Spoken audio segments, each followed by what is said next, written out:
तूफान से हुए नुकसान का जायजा लेने बंगाल गए पीएम मोदी के ऐलान पर भड़की ममता। कहा नुकसान 1 लाख करोड़ का, मिले 1000 करोड़। पिछले 24 घंटे में कोरोना के सबसे ज्यादा 6088 नए केस मिले, 148 लोगों की मौत। केंद्र ने विदेशों में फंसे ओवरसीज इंडियन सिटीजन को आने की मंजूरी दी। सोनिया की अध्यक्षता में विपक्षी दलों की बैठक में अम्फान को राष्ट्रीय आपदा घोषित करने का प्रस्ताव पास। कोरोना वायरस महामारी से निपटने के लिए सरकार के कदमों पर भी चर्चा। प्रवासी मजदूरों की दुर्दशा पर की बात। सरकार को घेरने की बनी रणनीति। कोरोना संकट के बीच आरबीआई ने रेपो रेट में की 40 बेसिस पॉइंट की कटौती। आरबीआई गवर्नर शक्तिकांत दास ने कहा पहले 6 महीने नेगेटिव रह सकती है जीडीपी। लाहौर से कराची आ रहा पाकिस्तान इंटरनेशनल एयरलाइंस का प्लेन क्रैश। विमान में चालक दल के सदस्यों समेत 98 लोग की मौत। रिहायशी इलाके में गिरा विमान।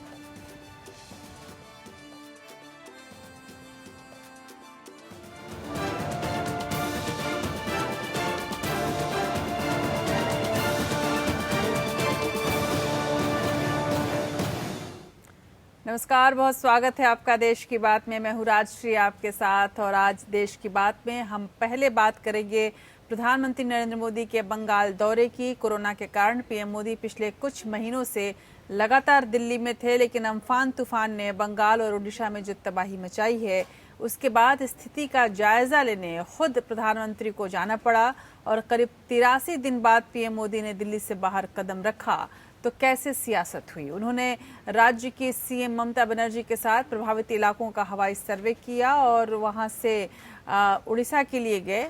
बंगाल में उन्होंने 1000 करोड़ रुपए की मदद की घोषणा की, लेकिन इस मदद से ममता बनर्जी क्यों रही नाराज, हम आपको आज देश की बात में ये बताएंगे। उधर इन तमाम खबरों के बीच हम आपको ये भी बताएंगे कि मोदी और ममता के बीच जो सियासी अदावत चलती आई है उससे हर कोई वाकिफ है, लेकिन अब ये अदावत किस हाल में है और कहां तक पहुंची है, और आज मोदी ने ममता की क्यों प्रशंसा की है, ये भी आपके सामने होगा देश की बात में। इसी बीच विपक्षी खेमे से एक बड़ी खबर जो आज आई है वो भी आपके सामने रखेंगे। कांग्रेस की अंतरिम अध्यक्षा सोनिया गांधी ने विपक्षी दलों की अहम बैठक बुलाई। ये मीटिंग कोरोना के कारण देश में पैदा हुई स्थिति पर चर्चा और सरकार के खिलाफ एकजुटता को प्रदर्शित करने के लिए रखी गई थी, लेकिन सपा, बीएसपी और आम आदमी पार्टी ने इस बैठक से क्यों किनारा किया, ये भी आपके सामने होगा। और इन तीनों दलों के अलावा जो दल थे वो जब विपक्ष की इस एकजुटता में साथ आए तो उन्होंने किन बातों पर चर्चा किया, ये भी आपको हम बताएंगे। वैसे यदि हम मुख्य बिंदुओं की चर्चा करें तो कोरोना संकट हर ओर है और इस पर चर्चा भी हर तरफ हो रही है।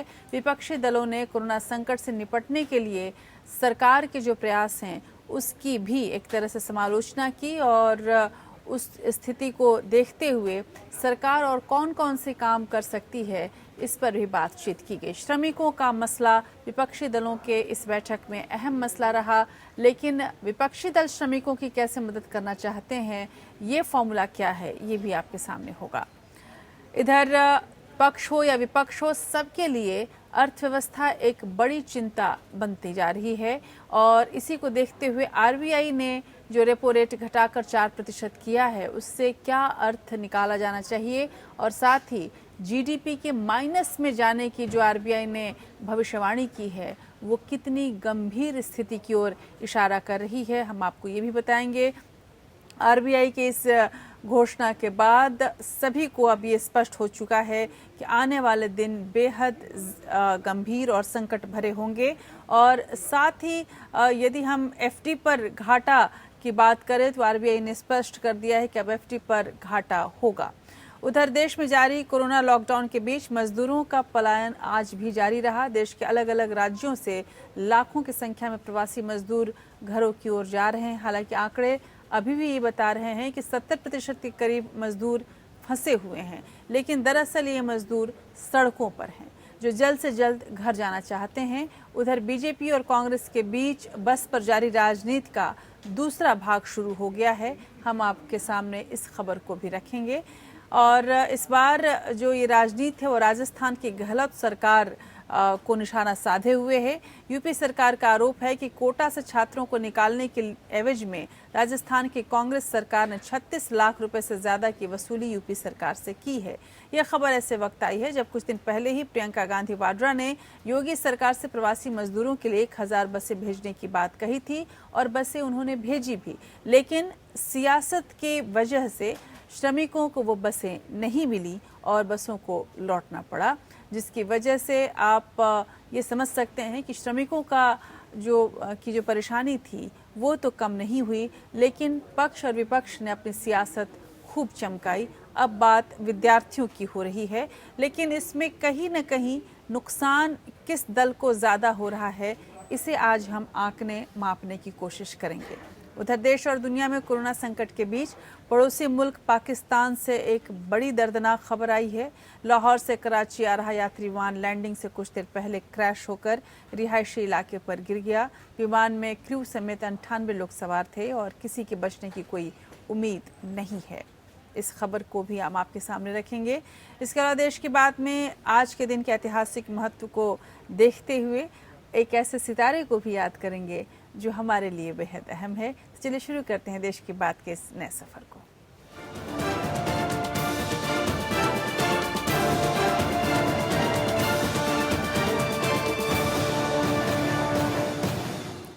प्रधानमंत्री नरेंद्र मोदी ने मुख्यमंत्री ममता बनर्जी के साथ पश्चिम बंगाल में अम्फान तूफान से प्रभावित इलाकों का हवाई दौरा किया। उन्होंने कहा कि तूफान से नुकसान कम से कम हो, इसके लिए राज्य और केंद्र सरकार ने ज़्यादा कोशिशें की हैं। इसके बावजूद 80 लोगों की मौत की खबर है। इस संकट की घड़ी में जिन्होंने अपनों को खोया, केंद्र और राज्य सरकार उनके साथ खड़ी है। तूफान के कारण कृषि, ऊर्जा और व्यापार का भी नुकसान हुआ है। हजारों की संख्या में लोगों को घर से बेघर होना पड़ा है। हमारा काम अब उनकी मदद करना है और दोनों ही सरकारें इसके लिए हर संभव मदद करेंगी। तत्काल मदद के लिए केंद्र सरकार ने बंगाल को 1000 करोड़ रुपए की आर्थिक मदद की है। मोदी का बंगाल दौरा ऐसे वक्त हुआ है जब देश कोरोना संकट से जूझ रहा है। प्रधानमंत्री ने कहा कि बंगाल में कोरोना के अलावा अम्फान भी बड़ी मुसीबत बनकर सामने आया है और राज्य इस वक्त दोहरे मुसीबत से लड़ रहा है। 83 दिन के बाद पीएम नरेंद्र मोदी ने दिल्ली से बाहर कदम रखा। अम्फान तूफान से हुए नुकसान का जायजा लेने प्रधानमंत्री मोदी बंगाल पहुंचे। उन्होंने तूफान से प्रभावित इलाकों का दौरा किया। इस दौरान राज्य की मुख्यमंत्री ममता बनर्जी भी उनके साथ थीं। प्रधानमंत्री ने आपदा से बुरी तरह प्रभावित पश्चिम बंगाल को तुरंत 1000 करोड़ रुपए की मदद देने का ऐलान किया। साथ ही ये भी कहा कि संकट की इस घड़ी में पूरा देश साथ खड़ा है। बंगाल की हर जरूरत को पूरा किया जाएगा। अभी तत्काल जो इस संकट की घड़ी में राज्य सरकार को कठिनाई न हो, इसके लिए एक एडवांस असिस्टेंस के रूप में 1000 करोड़ रुपया भारत सरकार की तरफ से व्यवस्था की जाएगी। अम्फान तूफान ने बंगाल और ओडिशा में भारी तबाही मचाई है। बंगाल की खाड़ी से उठा सदी का सबसे ताकतवर तूफान आगे बढ़ गया है, लेकिन अपने पीछे भारी तबाही और बर्बादी का मंजर छोड़ गया। पश्चिम बंगाल में मरने वालों की तादाद 80 के करीब हो गई है। पीएम मोदी ने कहा कि केंद्र की मदद से एक बार फिर बंगाल उठ खड़ा होगा। अम्फान के अलावा पीएम मोदी ने कोरोना के बढ़ते खतरे पर भी बात की और कहा कि पश्चिम बंगाल कोरोना और अम्फान दोनों समस्याओं से लड़ रहा है। उन्होंने कहा कि कोरोना से लड़ने का मंत्र है जो जहां है वहीं रहे, लेकिन तूफान का मंत्र है कि जल्दी से जल्दी सुरक्षित स्थल पर शिफ्ट हो जाइए। दोनों अलग अलग प्रकार की लड़ाई एक साथ पश्चिम बंगाल को लड़नी पड़ रही है।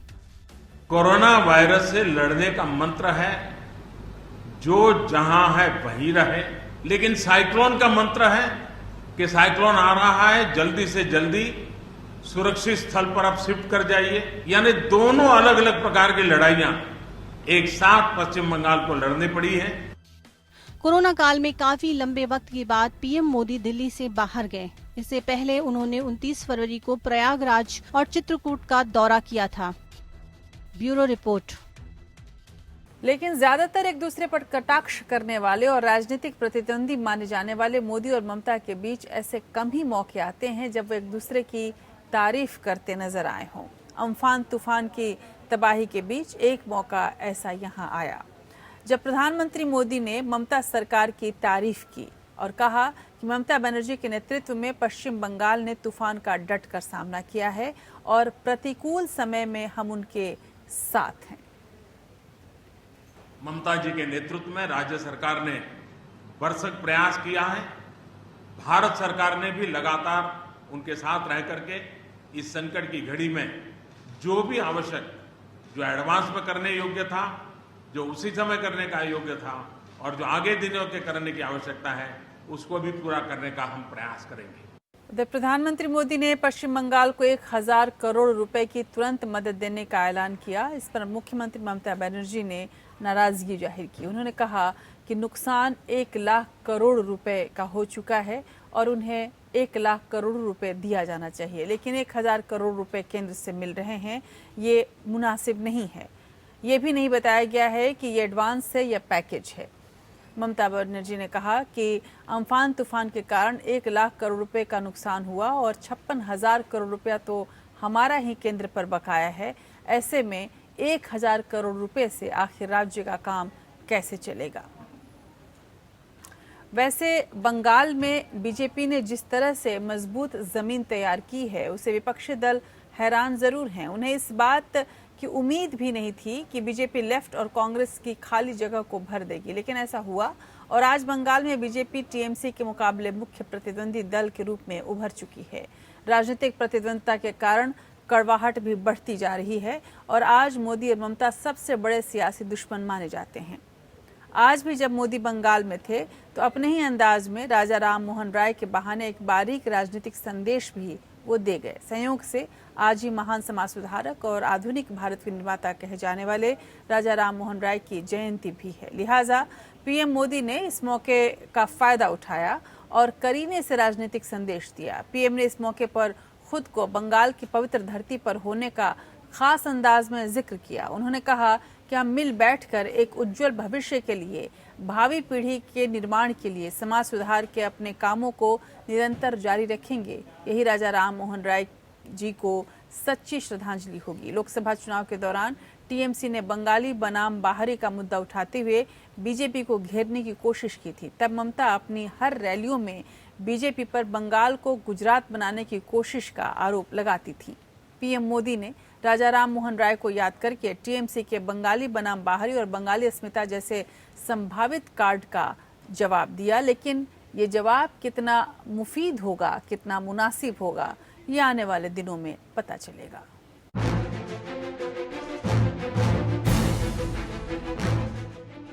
पीएम मोदी का बंगाल दौरा हाल में हुए राजनीतिक घटनाक्रमों से जोड़कर भी देखा जा रहा है। हाल ही में कोरोना वायरस और लॉकडाउन को लेकर बंगाल की सीएम ममता बनर्जी और केंद्र सरकार के बीच जमकर बयानबाजी हुई थी। ममता ने पीएम मोदी के आर्थिक पैकेज की आलोचना की थी। उन्होंने कहा कि लोग राहत की उम्मीद लगा रहे थे, लेकिन उन्हें बड़ा जीरो मिला। उधर केंद्र सरकार का कहना है कि पश्चिम बंगाल सरकार फंसे हुए प्रवासी मजदूरों को ट्रेनों से उनके घर पहुंचाने की इजाजत नहीं दे रही है। इन सब के बीच जब बंगाल पर अम्फान तूफान ने कहर बरपाया तो माना जा रहा है कि आने वाले दिनों में इसे लेकर भी दोनों तरफ से सियासत होगी। वैसे बंगाल में ममता और बीजेपी काफी वक्त से आमने सामने हैं। पहले पंचायत चुनाव और फिर लोकसभा चुनाव में बीजेपी ने पूरा दमखम लगा दिया। चुनाव के नतीजे भी चौंकाने वाले रहे और इसके बाद ममता बनर्जी को अपनी रणनीति बदलनी पड़ी। हालांकि केंद्र सरकार के खिलाफ उनकी आक्रामकता में कोई भी कमी नहीं आई। उधर बीजेपी ने भी ममता सरकार पर लगातार हमला जारी रखा है और वो हर मौके को भुनाने का प्रयास कर रही हैं। राज्यपाल जगदीप धनखड़ भी ममता सरकार को लगातार कटघरे में खड़ा कर रहे हैं। बीजेपी और टीएमसी दोनों की निगाहें अब विधानसभा चुनाव पर हैं। लोकसभा चुनाव में दोनों ही दलों में अपनी ताकत और कमियों का आकलन कर लिया है। ऐसे में अब सियासी पारा और बढ़ने की उम्मीद है। बंगाल की राजनीति में बीजेपी के उभार में कहीं न कहीं ममता भी एक कारण रही हैं। जबरदस्त तरीके से सत्ता में आने के बाद से ही उन्होंने विरोधियों को जड़ से उखाड़ने का काम किया। लंबे वक्त तक शासन करने वाले लेफ्ट और कांग्रेस को ममता ने बंगाल में बैकफुट पर ला दिया, लेकिन बीजेपी को कम आंकने की वो भूल कर बैठी। बीजेपी ने अपने हिंदुत्व के एजेंडे को उभार दिया और आक्रामक तरीके से राज्य के लोगों में पैठ बनाई। लेफ्ट और कांग्रेस कमजोर हो चुके थे, ऐसे में इनका वोट बैंक बीजेपी में शिफ्ट हो गया। अब जबकि बंगाल अम्फान तूफान की दर से करा रहा है, तो ऐसे में पीएम मोदी नहीं चाहते कि बीजेपी मरहम लगाने में पीछे रहे। लिहाजा कोरोना संकट के बीच भी उन्होंने राज्य का दौरा किया और आर्थिक मदद का भी ऐलान किया। वैसे मोदी हो या ममता, सबकी नजर विधानसभा चुनाव पर ही है। Bureau report. और जहां पर मोदी और ममता बंगाल में एक साथ रहे और एक दूसरे के साथ भी रहे और दूर भी रहे, इसी बीच कांग्रेस अध्यक्षा सोनिया गांधी की अगुवाई में विपक्षी दलों की वीडियो कॉन्फ्रेंस के माध्यम से बैठक हुई और इसमें ममता सोनिया के पास आई। इस बैठक में कोरोना वायरस महामारी के बीच प्रवासी श्रमिकों की स्थिति और मौजूदा संकट से निपटने के लिए सरकार की ओर से उठाए गए कदमों और आर्थिक पैकेज पर मुख्य रूप से चर्चा की गई। साथ ही कुछ प्रदेशों में श्रम कानूनों में किए गए हालिया बदलाव को लेकर भी चर्चा हुई है। गौरतलब है कि कई लेबर लॉज को सरकार ने 3 सालों के लिए निरस्त कर दिया है पूरी तरह से। सोनिया गांधी ने कहा कि भारत में कोरोना वायरस का पहला मामला सामने आने से पहले ही देश की अर्थव्यवस्था संकट में थी। नोटबंदी और त्रुटिपूर्ण जीएसटी इसके प्रमुख कारण रहे थे। आर्थिक गिरावट 2017-18 से शुरू हो चुकी थी, फिर भी सरकार गलत नीतियों के साथ आगे बढ़ती रही। कोरोना संकट से उपजे हालातों पर मोदी सरकार को घेरने के लिए विपक्षी दल एकजुट हो रहे हैं। बैठक की शुरुआत में चक्रवाती तूफान अम्फान में जान गंवाने वाले लोगों को श्रद्धांजलि दी गई। इसके बाद सोनिया गांधी ने मीटिंग की शुरुआत की। बैठक में विपक्षी दलों ने केंद्र सरकार से तुरंत अम्फान चक्रवाती तूफान को राष्ट्रीय आपदा घोषित करने का आग्रह किया और प्रभावित राज्यों को इस आपदा के प्रभाव से निपटने में मदद की मांग की। विपक्षी दलों की बैठक में आरजेडी की तरफ से राज्यसभा सांसद मनोज झा, तेजस्वी यादव, सीपीएम के डी राजा, शरद यादव, नेशनल कॉन्फ्रेंस के उमर अब्दुल्ला, एनसीपी के शरद पवार, शिवसेना के संजय राउत सहित कई अन्य नेता शामिल हुए। लेकिन विपक्षी दलों की इस बैठक में और देश में जब कोरोना संकट बिल्कुल छाया हुआ है, विपक्ष की इस बैठक में कांग्रेस की अंतरिम अध्यक्षा सोनिया गांधी की ओर से बुलाए इस आमंत्रण से एसपी और बीएसपी अपने आप को दूर ही रखने में अपनी भलाई समझा। और एसपी और बीएसपी ही नहीं बल्कि आपने भी अपने आप को इस बैठक से दूर रखा। हालांकि ये बैठक विपक्ष की थी, लेकिन समाजवादी पार्टी और बहुजन समाज पार्टी ने विपक्ष की इस बैठक में हिस्सा लेने से इनकार कर दिया। इसे विपक्ष में फूट के तौर पर भी देखा जा सकता है या निजी सियासत के तौर पर भी। मीटिंग से आम आदमी पार्टी की गैर मौजूदगी भी विपक्षी एकता के दावों को तार तार करती नजर आई और बीजेपी के लिए ये एक अच्छा मौका रहा। लेकिन यदि गहराई से देखा जाए तो एसपी और बीएसपी और आप तीनों की अपनी निजी सियासत की वजह से वो विपक्ष में शामिल नहीं हुए और बीजेपी इसे अपना जीत समझती रही। एक बार फिर विपक्ष की बैठक में एकजुटता की कमी दिखी। अखिलेश यादव, मायावती और अरविंद केजरीवाल जैसे नेताओं ने इस बैठक से दूरी बनाना ही बेहतर समझा। सूत्रों के मुताबिक दावा किया गया था कि इस बैठक में देश के 28 गैर एनडीए दल हिस्सा लेंगे, लेकिन समाजवादी पार्टी, बीएसपी और आम आदमी पार्टी के इस बैठक से दूर रहने के फैसले को विपक्ष में फूट के तौर पर देखा जा रहा है। वैसे मायावती कई मौकों पर विपक्ष की ऐसी बैठकों में अपना प्रतिनिधि भेजती रही हैं, लेकिन इस बार उन्होंने भी बैठक में भाग लेने से ही इनकार कर दिया।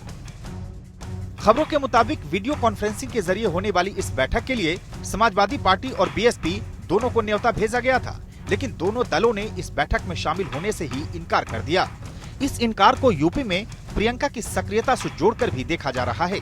कांग्रेस महासचिव प्रियंका गांधी वाड्रा लोकसभा चुनाव के समय से ही यूपी में काफी अधिक सक्रिय दिखाई दे रही हैं। सोनभद्र के उम्भा गांव में हुए हत्याकांड को कांग्रेस ने मुद्दा बनाया था और योगी सरकार पर जमकर निशाना साधा था।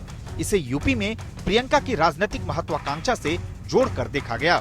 फिर जब प्रवासी मजदूरों की घर वापसी का मुद्दा आया तब भी प्रियंका ने यूपी सरकार को 1000 बसों का ऑफर देकर सपा और बसपा को पीछे छोड़ दिया। बस तो नहीं चली, पर चिट्ठियों का दौर चलता रहा और इस कवायद ने एक बार फिर ये साबित कर दिया कि कांग्रेस यूपी में अपनी खोई जमीन तलाश रही है और उसकी नजर सपा और बसपा के वोट बैंक पर भी है। अखिलेश और मायावती के बैठक से दूर रहने की वजह भी यही मानी जा रही है। उधर खबर ये भी है कि इस बैठक के लिए कांग्रेस की ओर से दिल्ली के सीएम अरविंद केजरीवाल को न्योता ही नहीं दिया गया। हालांकि न्योता मिलने पर आम आदमी पार्टी इस बैठक में शिरकत करती, इसे लेकर संशय था। ऐसी किसी मीटिंग की ना आम आदमी पार्टी को सूचना है और ना ही हम लोग ऐसे मीटिंग में शामिल हो रहे हैं।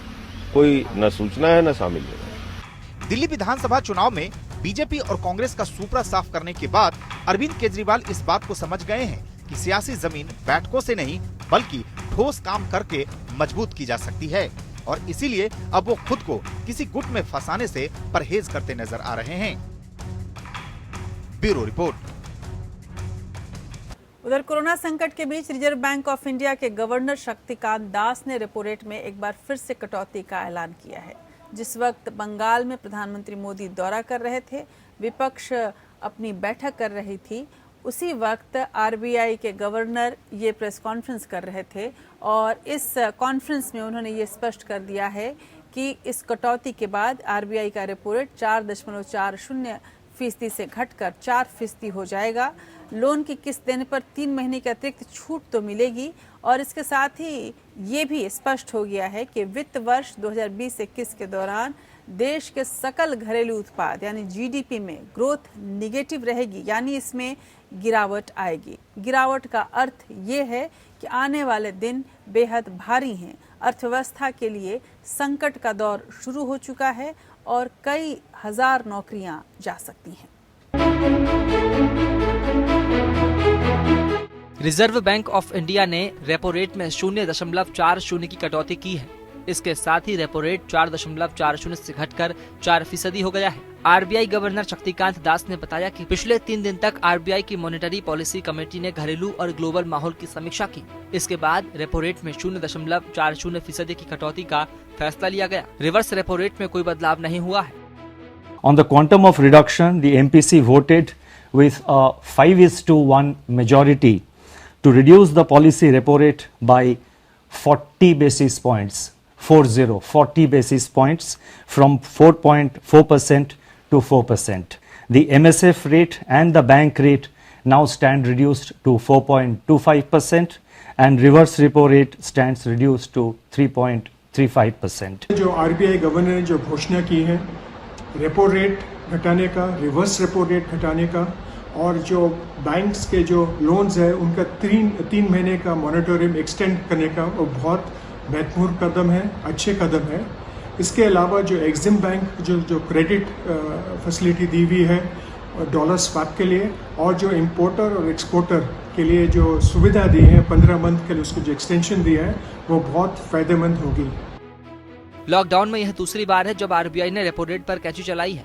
इससे पहले 27 मार्च को आरबीआई गवर्नर ने 0.75% कटौती का ऐलान किया था। इसके बाद बैंकों ने लोन पर ब्याज दर कम कर दिया था। आरबीआई ने लॉकडाउन के शुरुआती दिनों में प्रेस कॉन्फ्रेंस कर बैंकों से 3 महीने के लिए लोन और ईएमआई पर छूट देने को कहा था। इसके बाद अधिकतर बैंकों ने इसे 3 महीने के लिए लागू कर दिया था। अब आरबीआई के नए 3 और महीनों के लिए मोहलत के ऐलान के बाद ग्राहकों को कुल 6 महीने की छूट मिल जाएगी। हालांकि इस छूट के लिए अतिरिक्त ब्याज देना पड़ेगा। इसके साथ ही भारतीय रिजर्व बैंक ने यह भी स्वीकार किया कि वित्त वर्ष 2020-21 के दौरान देश के सकल घरेलू उत्पाद जीडीपी में ग्रोथ नेगेटिव रहेगी, यानी इसमें गिरावट आएगी। कोरोना और लॉकडाउन की वजह से इसके पहले लगातार कई रेटिंग एजेंसियां ऐसा आकलन कर चुकी है, लेकिन रिजर्व बैंक जीडीपी पर अपना कोई अनुमान पेश करने से बचता रहा था। आरबीआई ने कहा कि पहली 6 माही में भारत की जीडीपी ग्रोथ 2020-21 में नेगेटिव रहेगी। हालांकि साल के दूसरे हिस्से में ग्रोथ में कुछ तेजी दिख सकती है। It is expected that the combination of fiscal, monetary and administrative measures being currently undertaken both by the government and the RBI would create conditions for a gradual revival in activity in the second half of 2021. All these uncertainties, GDP growth in 2021 is estimated to remain in the negative territory. RBI governor ने कहा कि corona के कारण देश में लागू lockdown से आर्थिक गतिविधियों में भारी गिरावट देखने को मिली। 6 बड़े औद्योगिक राज्यों में ज्यादातर शहर रेड जोन में रहे, जिससे आर्थिक गतिविधियों पर लगाम लग गई। रिपोर्ट में कहा गया कि मार्च में कैपिटल गुड्स के उत्पादन में 36% की गिरावट दर्ज हुई। कंज्यूमर ड्यूरेबल के उत्पादन में 33% की गिरावट, औद्योगिक उत्पादन में मार्च में 17% की गिरावट, मैन्युफैक्चरिंग में 21% की गिरावट और कोर इंडस्ट्रीज के आउटपुट में 6.5% की कमी सामने आई। 2020-21 में भारत के विदेशी मुद्रा भंडार 9.2 बिलियन डॉलर की बढ़ोतरी दर्ज की गई। भारत का विदेशी मुद्रा भंडार अभी 487 बिलियन डॉलर का है। Bureau report. उधर केंद्र सरकार ने कोरोना संकट से अर्थव्यवस्था को उबारने के लिए पूरे जोर शोर से 20 लाख करोड़ रुपए से भी ज्यादा आर्थिक पैकेज का ऐलान तो कर दिया, लेकिन ऐसा लग रहा है कि सारी चीजें हवा हवाई थीं। वित्त मंत्री निर्मला सीतारमण ने इसके अलग अलग हिस्सों के बारे में विस्तृत रूप से जानकारी भी दी थी, लेकिन सरकार के इस आर्थिक पैकेज पर सवाल उठने लाजिम थे और अब सवाल उठ रहे हैं। सबसे पहले कांग्रेस की ओर से प्रश्न लगाया गया है। राहुल गांधी, पी चिदम्बरम जैसे नेताओं ने पैकेज पर सवाल पहले ही उठाए थे। इसमें थोड़ी सियासत झलकी थी, लेकिन अब सरकार की हमकदम और रिजर्व बैंक के डायरेक्टरों में से शामिल सतीश काशीनाथ मराठे ने भी पैकेज में कुछ सुधार की बात कही है। खास बात यह है कि मराठे बीजेपी के थिंक टैंक राष्ट्रीय स्वयंसेवक संघ से जुड़े हैं। ऐसे में उनकी बात और भी ज्यादा महत्वपूर्ण हो जाती है। वैसे आर्थिक पैकेज के स्वरूप को लेकर भी सवाल होते रहे हैं। गौरतलब है कि इस आर्थिक पैकेज में लोन की बात कही गई है, कर्ज देने की बात कही गई है। कहने को तो ये पैकेज था, राहत थी, लेकिन दरअसल ये आपको लोन दिया गया है, जिसका अर्थ ये है कि आने वाले समय में सरकार इसके दोगुने तिगुने तरीके से इसे आपसे वसूलेगी। ऐसे में सवाल ये उठ रहा है कि आखिर ये राहत कैसे हुई। इसके अलावा जब हमारे पास डिजिटल इंडिया जैसी और मेक इन इंडिया जैसी चीज़ें थी ही, तब जब ये आत्मनिर्भर भव का मंत्र दिया प्रधानमंत्री ने, उस मंत्र पर भी सवाल उठना लाजिम हो गया। किस तरह की आपत्तियां उठी हैं, देखिए आप इस रिपोर्ट में। वित्त मंत्री निर्मला सीतारमण की पहली घोषणा के बाद से ही सरकार के आर्थिक पैकेज पर कई तरह के सवाल उठने शुरू हो गए। कांग्रेस नेता राहुल गांधी ने कहा कि ये राहत का नहीं बल्कि कर्ज का पैकेज है, तो कई और विशेषज्ञ भी पैकेज में सुधार की मांग कर रहे हैं। इनमें रिजर्व बैंक के एक निदेशक सतीश काशीनाथ मराठे भी शामिल है। मराठे ने कोरोना से निपटने के लिए सरकार के पैकेज पर सवाल खड़ा किया है। उनका कहना है कि आर्थिक पैकेज अच्छा और प्रगतिशील सोच वाला है, लेकिन ये अर्थव्यवस्था को उबारने में अग्रिम योद्धाओं के रूप में बैंकों को शामिल करने में विफल रहा है। 3 महीने का मोरेटोरियम पर्याप्त नहीं है। एनपीए प्रोविजनिंग में नरमी जैसी चीजों को राहत पैकेज का हिस्सा होना चाहिए था, ताकि भारत को एक बार फिर तरक्की के रास्ते पर ले जाया जा सके। अहम बात यह है कि काशीनाथ मराठे राष्ट्रीय स्वयंसेवक संघ से भी जुड़े हैं। कुछ विशेषज्ञों का मानना है कि जो घोषणाएं की गई है वो रिलीफ कम और रिफॉर्म के कदम ज्यादा लगती है। आर्थिक पैकेज वास्तव में कितने का है, इसे लेकर भी अलग अलग जानकार अलग अलग आंकड़े बता रहे हैं। पूर्व वित्त मंत्री पी चिदम्बरम का कहना है कि आर्थिक पैकेज असल में करीब 1,86,000 करोड़ का ही है। उधर गोल्डमैन सैक्स के मुताबिक सरकार ने योजनागत खर्च से अलग जाकर जो वित्तीय घोषणाएं की है, उनका कुल जमा करीब 2.7 लाख करोड़ बैठता है, तो जीडीपी का करीब 1.3% ही है।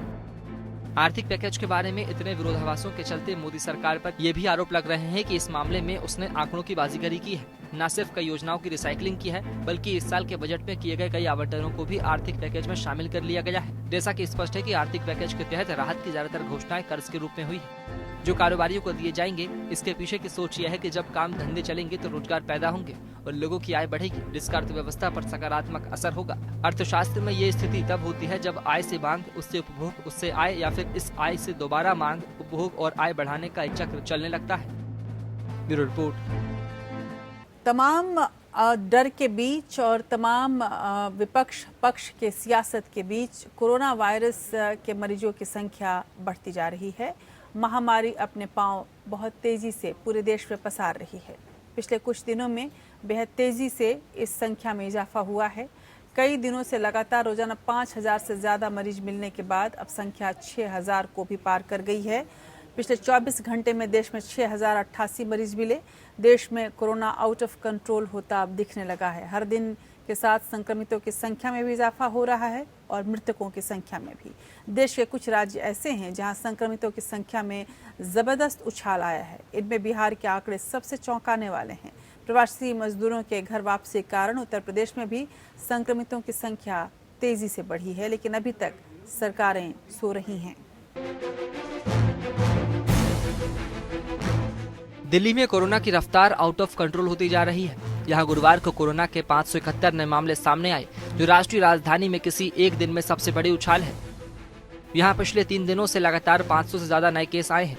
मंगलवार बुधवार को दिल्ली में 500 और 534 नए मामले सामने आए थे। दिल्ली में कोरोना के कुल मामले 12,000 के करीब पहुंच गए हैं।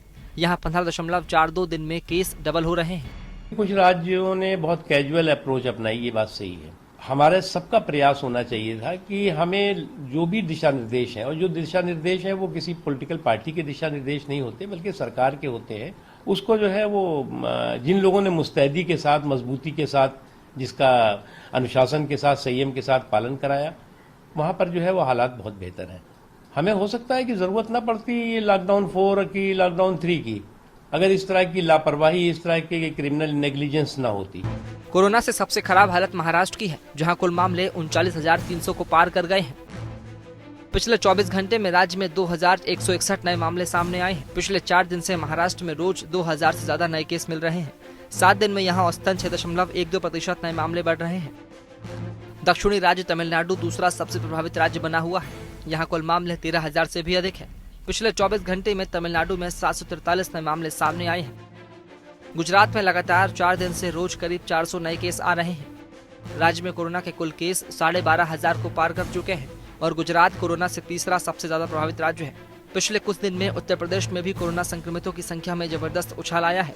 देश के सबसे बड़े सूबे यूपी में कुल मामले 5,000 को पार कर चुके हैं। गुरुवार को यूपी में 249 नए केस सामने आए हैं। बुधवार को यहाँ 321, मंगलवार को 346 और सोमवार को 201 नए केस मिले थे।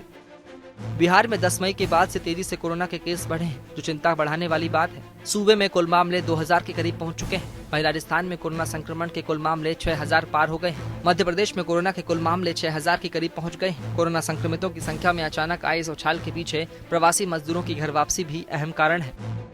Bureau report. और मजदूर भी करें तो क्या करें, कोरोना महामारी की मार देश और समाज पर बुरी तरह से पड़ी है। अर्थव्यवस्था घुटनों के बल बैठ गई है, तो वहीं आम जनजीवन अस्त व्यस्त है। इन सबके बीच मजदूर सबसे अधिक पिस रहे हैं। हालांकि कोरोना का कहर उन पर भी खूब टूट रहा है, लेकिन उनकी सुध लेने वाला कोई नहीं। सरकारी इंतजाम उनके लिए नाकाफी साबित हुए और उनके पास खुद इतने संसाधन नहीं कि वो अपने घर वापसी सुनिश्चित कर सकें। ऐसे में लाखों मजदूर अब भी घर वापस लौटने के लिए इंतजार कर रहे हैं, सड़कों पर हैं और पैदल ही सड़क नाप रहे हैं। गौरतलब है कि अब तापमान तेजी से बढ़ता जा रहा है और मजदूर ये भूखे प्यासे बढ़ रहे हैं अपने घर की ओर। देश विभाजन के बाद सबसे बड़ा पलायन झेल रहा है और इसे रोकने के लिए सरकारों के पास कोई उपाय नहीं है, बस सियासत हो रही है। एक ओर मजदूर बेबस नजर आ रहा है, तो दूसरी ओर सरकार राज्यों से लाखों की संख्या में श्रमिक वापस अपने गृह राज्य को लौट चुके हैं, लेकिन इससे भी अधिक मजदूर घर वापसी के लिए तैयार बैठे हैं। पर अभी तक तमाम राज्य सरकारें कुछ भी करने से बेबसी नजर आ रही हैं।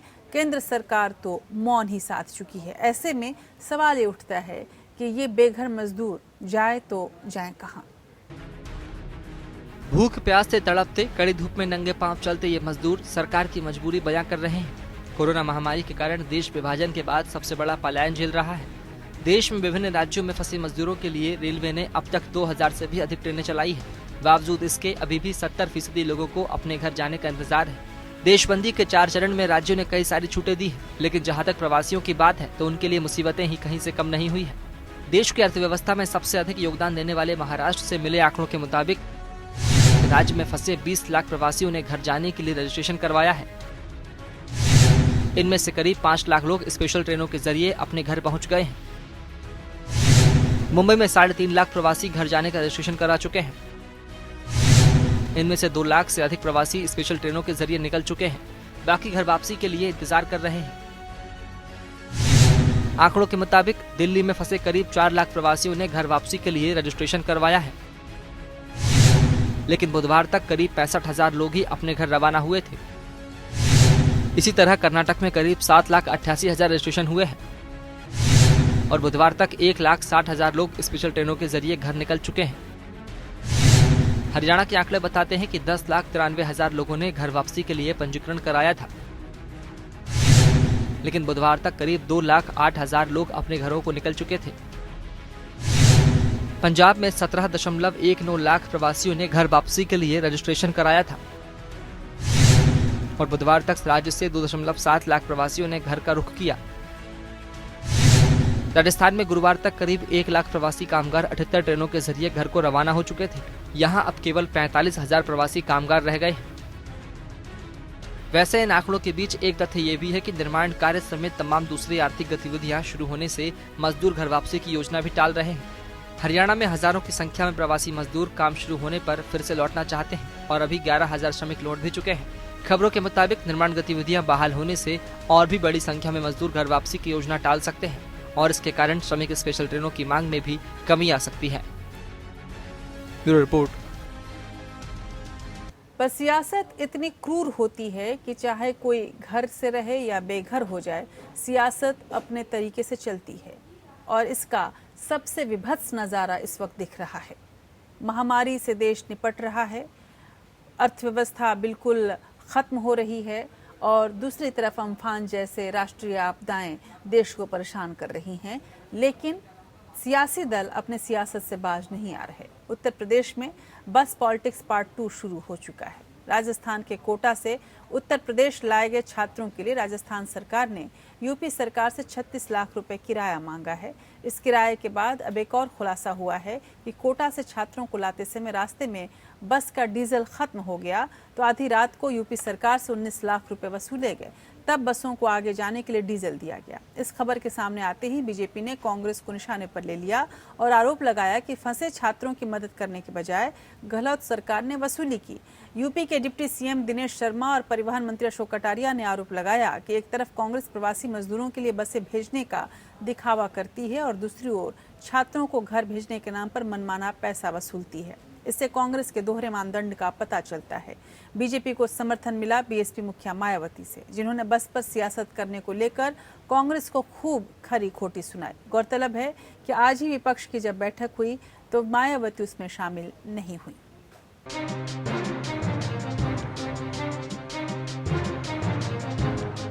प्रवासी मजदूरों के लिए कांग्रेस की भेजी 1000 बसें तो नहीं चल पाईं, लेकिन इस पर बैठकर राजनीति जरूर आगे बढ़ गई। बसों पर जारी सियासत यूपी से होते हुए राजस्थान पहुंच गई है। राजस्थान की गहलोत सरकार ने योगी सरकार को 36,36,000 रुपए का बिल भेजा है। ये बिल कोटा से यूपी लाए गए बच्चों के लिए उपलब्ध कराई गई 70 बसों का है। इस बिल के सामने आते ही बीजेपी कांग्रेस पर हमलावर हो गई है। और वो संवेदनशीलता उस समय याद आ रही है आदरणीय प्रियंका वाड्रा जी की, राजस्थान सरकार की, कि निरीह बच्चों के बस से भिजवाने का किराया वसूल रहे। 94 बसों का किराया वो 36,36,000 और 664 रुपया का भुगतान दे रहे हैं और दूसरी तरफ ये संवेदना व्यक्त करते हुए कह रहे हैं कि हम राजस्थान की बसें आपको बॉर्डर पे भेज रहे हैं। राजस्थान सरकार ने ये बिल उन छात्रों के नाम से भेजा है जिन्हें राजस्थान परिवहन की बसों से कोटा से उत्तर प्रदेश भेजा गया था। यूपी सरकार ने कोटा में फंसे राज्य के छात्रों को लाने के लिए 560 बसें भेजी थी, लेकिन संख्या अधिक होने की वजह से राजस्थान सरकार ने अपनी 70 बसों से छात्रों को घर पहुंचाया था। लेकिन इसके लिए राजस्थान सरकार ने उत्तर प्रदेश सरकार को कुल 36,36,664 रुपए का बिल भेजा है। 36 लाख के इस बिल पर अब सियासत गर्मा गई है। उत्तर प्रदेश के पूर्व मुख्यमंत्री और बसपा सुप्रीमो मायावती भी खुलकर बीजेपी के समर्थन में उतर आई हैं। मायावती ने ट्वीट करके कांग्रेस को जमकर खरी खोटी सुनाई। उन्होंने कहा, कांग्रेस की राजस्थान सरकार एक तरफ कोटा से यूपी के छात्रों को अपनी कुछ बसों से वापस भेजने के लिए मनमाना किराया वसूल रही है, तो दूसरी तरफ प्रवासी मजदूरों को यूपी में उनके घर भेजने के लिए बसों की बात करके राजनीतिक खेल खेल रही है। Bureau report. उत्तराखंड की चमोली जिले के थराली विधानसभा क्षेत्र के लोग अपने जल स्रोत को बचाने की गुहार लगा रहे हैं।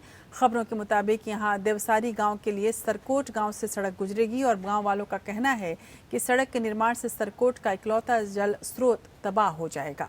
पूर्ण नुकसान है हमको स्रोत से, मतलब यहाँ से अगर रोड कटेगी तो रोड कटने से हमारा ये स्रोत बिल्कुल नहीं बच पाएगा। और क्योंकि घना जंगल होने के कारण जो छोटे छोटे पेड़ हैं, बड़े बड़े पेड़ हैं बांज बुरौंस के, उससे पानी रिसाव हो रहा है और उससे जो हमने स्रोत टेप कर रखा है, तो इसलिए हमारा वो है विरोध है सर। थराली विधानसभा क्षेत्र के सरकोट गांव के ग्रामीणों को देवसारी सरकोट दुमथोल तोक मोटरमार्ग पर ऐतराज है। उसकी वजह सड़क की सहूलियत नहीं बल्कि सड़क निर्माण के चलते गांव के अकेले जल स्रोत पर मंडरा रहा खतरा है। मेरा साथ विभाग से या कर्मचारियों से यही वो है उम्मीद है कि वो हमारा पानी क्षतिग्रस्त न करे। हमारी तरफ से वो 2 जगह हमने उनको जगह दे रखी है जो कि 200 मीटर सड़क पहले भी कटी है, लेकिन ये लोग अपनी जिद की वजह से हमारे पानी को बर्बाद करने की वजह से यहाँ पर अड़े हुए। इससे पहले भी इनकी गारंटी रोजगार में रोटें कटी हुई हैं। इस रोड के अनुसार वो रोटें इतनी सॉल्व हैं जिसमें कोई पर्यावरण का नुकसान नहीं है, किसी चीज का नुकसान नहीं है। इनके बाजार जाने के लिए भी वो रोड सबसे अच्छी व्यवस्था है। इस रोड के पीछे इसलिए बने हुए हैं क्योंकि हमारे ये पुरानी विरोध के कारण ये अपनी जिद पर अड़े हुए हैं। जिससे पहले भी ये हमने 2 जगह दे रखे 300 मीटर लाइन रोड कटी है। देवसारी गांव को सड़क की हसरत है, लेकिन इसके लिए सड़क को सरकोट गांव से गुजरना है। विभाग ने सड़क बनाने के लिए जो ब्लूप्रिंट तैयार किया है उसमें न केवल जंगल को नुकसान पहुंच रहा है बल्कि सरकोट गांव के जल स्रोत पर जमींदोज होने की तलवार भी लटक गई है। ऐसे में सरकोट गांव के लोग सड़क बनाने से पहले पानी बचाओ की आवाज बुलंद कर रहे हैं। हमारा एक ही उद्देश्य है कि ये हमारा पानी किसी प्रकार से नुकसान न पहुंचाए। अगर ये हमारा पानी नुकसान पहुंचाते हैं तो साहब हमारी व्यवस्था कहाँ से की जाए। पहले हमारी पानी की व्यवस्था कर दी जाए, उसके बाद ये अपने रोड को ले जाए। गाँव वालों की माने जाए तो महकमे को आम के आम और गुठलियों के दाम बचाने की सलाह दी गई है, लेकिन महकमा सांप मारने के लिए लाठी तोड़ने की जिद पर अड़ा हुआ है। सरकोट गांव के ग्रामीणों की माने जाए तो अगर विभाग अपनी चाल पर चला तो गांव के 40 परिवार पानी के लिए मोहताज हो जाएंगे। हमारा एकमात्र पानी का स्रोत इस लाइन पर पड़ रहा है, जो कि 300 हमारी जनसंख्या है। 40 से 60 परिवार यहाँ पर जो है इस पानी से निर्भर हैं। हमारे पशु भी इसी पर निर्भर रहते हैं और एकमात्र स्रोत हम लोगों का यही है। इसलिए हमारा जो है ये कहना है कि भाई जब ये स्रोत ही नहीं रहेगा तो हम पानी कहाँ से पिएंगे। सरकार से यही हमारा तो किसी गांव और उससे कोई ऐसा विवाद नहीं है, बल्कि हमारा तो शासन प्रशासन से वो है कि मतलब कि भाई हमारा पानी जो है कि सुरक्षित रहे और हमारे लोगों में ऐसा विरोधाभास ना आए जिससे कि हमारी जनता जो है मतलब कि कोई और गलत कदम उठाए या कोई विवाद वो करे। तो ऐसा ना होकर के जो है हमारा सोल्यूशन किया जाए, हमको पानी प्राप्त हो। देवसारी और दमुथोल गांव को सड़क की दरकार है, जबकि सरकोट गांव को सड़क के साथ कुदरती जल स्रोत और जंगल की भी जरूरत है। लिहाजा जरूरत है सरकोट के ग्रामीणों की फरियाद पर गौर करने की, ताकि विकास के पहियों तले जीवन न कुचला जा सके, क्योंकि जल को ही जीवन बताया जाता है। थराली से मोहन गिरी की रिपोर्ट। उधर सुप्रीम कोर्ट ने एक जनहित याचिका पर सुनवाई करते हुए केंद्र सरकार से वीडियो कॉन्फ्रेंसिंग एप्लीकेशन जूम के इस्तेमाल पर जवाब मांगा है। याचिका में मांग की गई है कि भारत के नागरिकों द्वारा उचित कानून बनाने तक वीडियो कॉन्फ्रेंसिंग एप्लीकेशन जूम के उपयोग पर प्रतिबंध लगाया जाए। दावा किया गया है कि ये ऐप गोपनीयता को भंग करता है। प्रधान न्यायाधीश एस ए बोबडे की अध्यक्षता वाली पीठ ने इस मामले में केंद्र को नोटिस जारी किया है। याचिकाकर्ता ने दावा किया है कि जूम ऐप का निरंतर उपयोग उपयोगकर्ताओं को असुरक्षित बना रहा है और इससे साइबर हमलों का खतरा बढ़ता जा रहा है। अदालत ने वीडियो कॉन्फ्रेंसिंग के जरिए मामले पर सुनवाई की। प्रधान न्यायाधीश के अलावा पीठ में न्यायमूर्ति एएस बोपन्ना और ऋषिकेश रॉय भी शामिल थे। पीठ ने केंद्र सरकार को 4 हफ्ते के अंदर अपना जवाब दाखिल करने के लिए कहा है। तो सुप्रीम कोर्ट में एक बड़ा रोचक वाकया हुआ। एक मामले की सुनवाई के दौरान देश के सबसे महंगे वकीलों में शुमार मुकुल रोहतगी ने कहा कि माय लॉर्ड, मेरा मुवक्किल गरीब है। ये सुनकर जज मुस्कुराने लगे। इस परिस्थिति को संभालते हुए मुकुल रोहतगी ने कहा कि माय लॉर्ड, अब मैं गरीबों का केस भी देखने लगा हूं। दरअसल जमीन अधिग्रहण के एक मामले की सुनवाई चल रही थी। वीडियो कॉन्फ्रेंसिंग के जरिए जस्टिस अरुण मिश्रा की अगुवाई वाली बेंच मामले की सुनवाई कर रही थी। इस दौरान जज मास्क लगाए हुए थे और हाथों में दास्ताने भी पहने हुए थे। पक्षकार की ओर से पेश सीनियर एडवोकेट और पूर्व अटॉर्नी जनरल मुकुल रोहतगी पेश हो रहे थे। उधर कोरोना वायरस की महामारी का विश्व की राजनीति पर असर अब जबानी जंग से आगे निकल चुका है। इस संकट के लिए चीन को जिम्मेदार ठहराते हुए अमेरिका ने अपनी कंपनियों की उत्पादन इकाइयों को चीन से वापस लाने की तैयारी कर ली है। इस संबंध में एक बिल सेनेट में पास कर दिया गया है। इस बिल को अमेरिकी सांसद मार्क ग्रीन ने पेश किया था। The bring American company home act के तहत इन कंपनियों को वापस लाने की पूरी लागत और आयात पर लगने वाले आयात शुल्क को कवर करने के लिए कहा गया है। बिल को पेश करने वाले अमेरिकी सांसद मार्क ग्रीन का कहना था कि अर्थव्यवस्था को मजबूत बनाने के लिए अमेरिका में निवेश आकर्षित करना जरूरी है। हालांकि अमेरिकी कंपनियों के लिए अपने देश आने में एक सबसे बड़ी बाधा लागत की होती है। उन्होंने कहा कि चीन भरोसेमंद साझेदार नहीं है, इसलिए चीन पर निर्भरता कम करने की जरूरत है। उधर अमेरिकी राष्ट्रपति डोनाल्ड ट्रंप ने कोरोना वायरस को लेकर एक बार फिर चीन को निशाने पर लिया। ट्रंप ने कहा कि चीन ने दुनिया भर में जो दर्द और नरसंहार का प्रसार किया है, वो उससे ध्यान हटाने की कोशिश के तहत व्यापक दुष्प्रचार अभियान चला रहा है। ट्रंप ने चीन के द्वारा कोरोना महामारी से निपटने को लेकर निराशा भी जताई और दावा किया कि चीन की अक्षमता की वजह से दुनिया भर में बड़े पैमाने पर लोगों की जानें गईं। अमेरिका चीन को गन मोर्चे पर घेरने की कोशिश कर रहा है। आर्थिक मामलों के अलावा उसने सामरिक मुद्दे पर भी चीन को घेरना शुरू कर दिया है। United States strategic approach the to People's Republic of China नाम से एक रिपोर्ट अमेरिकी कांग्रेस को सौंपी गई। इस रिपोर्ट में चीन के संबंध में अमेरिकी सरकार की रणनीति तय की गई है। रिपोर्ट में कहा गया है कि चीन की ताकत बढ़ी है और इसी के साथ उसकी ओर से पूरी दुनिया में अपने रणनीतिक उद्देश्यों और हितों के लिए दिख रहे किसी भी खतरे को खत्म करने की कोशिश में बल प्रयोग भी बढ़ गया है। इससे पहले ट्रंप प्रशासन की शीर्ष राजनयिक ने भी भारत के चीनी अतिक्रमण के खिलाफ प्रतिरोध करने का समर्थन किया था। Bureau report. Pakistan international airlines का एक यात्री विमान कराची के रिहायशी इलाके में क्रैश हो गया। ये प्लेन लाहौर से कराची आ रहा था। लैंडिंग से चंद मिनटों पहले इसका इंजन फेल हो गया और विमान में आग लग गई, जिसके कारण वो जिन्ना इंटरनेशनल एयरपोर्ट पहुंचने से पहले ही क्रैश हो गया। प्लेन में 91 यात्री और 7 क्रू मेंबर सवार थे। इनमें 51 पुरुष, 31 महिलाएं और 9 बच्चे शामिल थे। ये प्लेन कराची में मॉडल कॉलोनी के जिन्ना गार्डन इलाके में गिरा। वहां कई घरों में आग लग गई। पाकिस्तान की सिविल एविएशन अथॉरिटी के मुताबिक पायलट ने एयर ट्रैफिक कंट्रोलर को इंजन फेल होने के बारे में बताया, लेकिन लैंडिंग से ठीक 1 मिनट पहले संपर्क टूट गया।